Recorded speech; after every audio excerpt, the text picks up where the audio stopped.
മാതാപിതാക്കളുടെ സ്മരണ വേറിട്ടതാക്കി കുടുംബാംഗങ്ങൾ.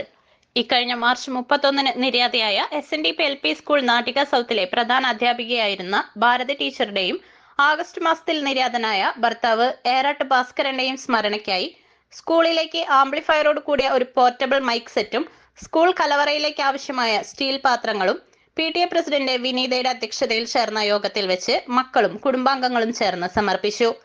ഈ ദമ്പതികളുടെ മക്കളായ ഉല്ലാസ്, ജ്യോതിരാജ്, ചിത്ര എന്നിവർ ഈ സ്കൂളിലെ പൂർവ്വ വിദ്യാർത്ഥികളും മകൾ ചിത്ര ഈ സ്കൂളിലെ ഇപ്പോഴത്തെ പ്രധാന അധ്യാപികയുമാണ്. സ്റ്റാഫ് സെക്രട്ടറി ബിന്ദു ടീച്ചർ സ്വാഗതം പറഞ്ഞ ചടങ്ങിൽ ഷെമീല ടീച്ചർ നന്ദി പറഞ്ഞു.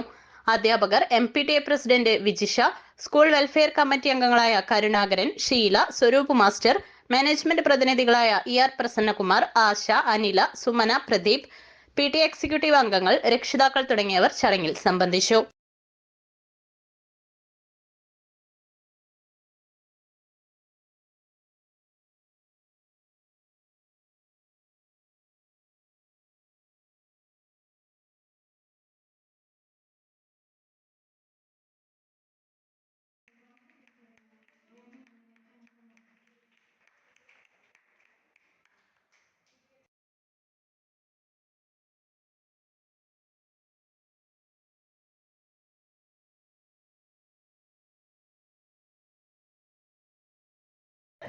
കാണിച്ച ആ ഒരു വലിയ മനസ്സിന് നന്ദി പറയുന്നു.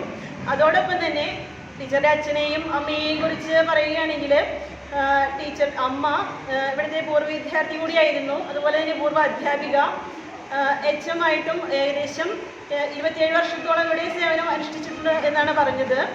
അപ്പോൾ അന്നത്തെ ടീച്ചർ പറഞ്ഞിട്ടുള്ള അറിവാണെങ്കിലും അന്നത്തെ ആ ഒരു കാലഘട്ടത്തിൽ കുട്ടികളെ സ്വന്തം മക്കളെ പോലെ തന്നെ കരുതി ഭക്ഷണം പോലും വീട്ടിൽ നിന്ന് കറികൾ പോലും വെച്ച് കൊണ്ടുവന്നിരുന്ന ഒരു അമ്മയാണ് എന്നാണ് ടീച്ചർ പറഞ്ഞിട്ടുള്ളത്. അങ്ങനെ ഒരു അറിവാണ് കൂടെയുള്ള മറ്റ് സഹപ്രവർത്തകരാണെങ്കിലും ടീച്ചറെ കുറിച്ച് നല്ലതല്ലാതെ ഒരു വാക്ക് പറയാനായിട്ട് അവർക്കൊന്നും ഇല്ല. അതുപോലെ തന്നെ ടീച്ചറുടെ അച്ഛനും. അപ്പോൾ അവരുടെ ആത്മാവിന് നിത്യശാന്തി ഉണ്ടാവട്ടെ എന്ന് പ്രാർത്ഥിക്കുന്നതോടൊപ്പം തന്നെ ഇത്തരം നമ്മുടെ സ്കൂളിലേക്ക് വേണ്ട സാധനങ്ങളെല്ലാം, മൈക്ക് മാത്രമല്ല അതോടൊപ്പം തന്നെ കുറച്ചധികം പാത്രങ്ങളും എല്ലാം നമുക്ക് നൽകുന്നുണ്ട്. അപ്പം അതിനൊരു നല്ല മനസ്സ് കാണിച്ച എല്ലാവർക്കും നന്ദി പറയുക. പാത്രങ്ങളും സ്കൂളിന് സംഭാവന ചെയ്യാൻ പറ്റിയത് ഞങ്ങൾക്കെല്ലാവർക്കും അതിയായ സന്തോഷമുണ്ട്. അപ്പം അതുകൊണ്ട് ഫംഗ്ഷനുകൾ നടത്തി പേരിൽ ഞങ്ങൾ ഒരു അടിയന്തര കർമ്മമൊന്നല്ല ചെയ്തത്. അടിയന്തരം എന്നുള്ളൊരു ചടങ്ങ് തന്നെ ഉണ്ടായിരുന്നില്ല. ഞങ്ങൾ നൈപുണ്യ എന്ന് പറഞ്ഞിട്ടുള്ള ഒരു സ്ഥാപനം ഉണ്ടായിരുന്നു, ഭിന്നശേഷിയായിട്ടുള്ള കുട്ടികളും മക്കൾക്ക് വേണ്ടിയിട്ടുള്ളത്. അവിടെയുള്ള മക്കൾക്ക് വേണ്ടിയിട്ടുള്ള പഠനോപകരണങ്ങളാണ് ആദ്യം കൊടുത്തത്.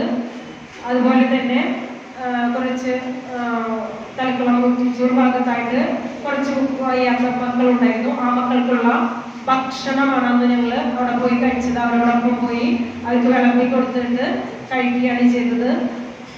മാത്രമല്ല രാമവർമ്മപുരത്തൊരു അഗതി മന്ദിരമുണ്ട് വൃദ്ധജനങ്ങൾക്കായിട്ടുള്ളത്, അവിടെയും ഞങ്ങൾ ഭക്ഷണം കൊടുത്തു. അതിനുശേഷം എൻ്റെ വിദ്യാലയത്തിലേക്ക് എന്തെങ്കിലും ചെയ്യണമെന്ന് മുന്നേ നമ്മൾ അങ്ങനെ ആലോചിച്ചുകൊണ്ടിരിക്കുന്നുണ്ടായിരുന്നു. അപ്പോൾ എനിക്ക് ഈ ഒരു ഏറ്റവും എല്ലാ നമ്മളുടെ ഫംഗ്ഷനെയും